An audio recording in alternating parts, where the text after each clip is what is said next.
ఈ మధ్య అన్నీ సగం డబల్ డబల్ వంటలు, సగం సగం వంటలు అయిపోతున్నాయి మా ఇంట్లో. ఒకరోజు ఇట్లా కాల్చి పెట్టాను, ఇంకో రోజు బేగన్ భర్తా చేశానని చెప్పినాను కదా, అది జస్ట్ చూపిస్తున్నా తీసిన బయటికి చేయాలని. మళ్ళీ పులిహోర ఇంకోసారి ఎందుకు గెలుపుతున్నానంటే, మా ఆయన తినే రోజు శుక్రవారం, మేము తిన్న రోజు గురువారం, ఆయన ఉపవాసం కదా, అందుకని ఆయనకు ఆ పులుసు అట్లే పెట్టినాను. అన్నానికి అంతా కలిపిస్తే అనే బ్రేక్ఫాస్ట్కి అదే లంచ్కి ప్యాక్ చేసి ఇచ్చిన, తిని తీసుకెళ్ళిపోయినారు. ఇక నాకు ముందు రోజు సగ్గుబియ్యం చూపిస్తానన్నా కదా లాస్ట్ షాట్లో, అది పెట్టుకొని వేడి చేసుకొని తిన్నాను బ్రేక్ఫాస్ట్గా.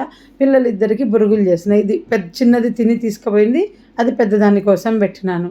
సో ఒకరోజు ఇలా ఇదిగోండి, నెక్స్ట్ డే నేను తిన్నాను చూడండి, మైక్రోవేవ్లో కొంచెం వాటర్ స్ప్రింకిల్ చేసి అలా పెట్టాను.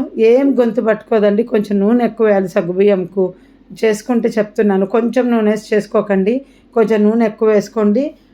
నైలాన్ సగ్గుబియ్యం వేసుకోండి. లాస్ట్ షాట్లో నేను చెప్పినట్టు కారం పప్పుల పొడి వేసుకోండి, పల్లి పొడి, నువ్వుల పొడి, ఏ పొళ్ళు ఉంటే ఆ పొళ్ళు వేసేసేయండి.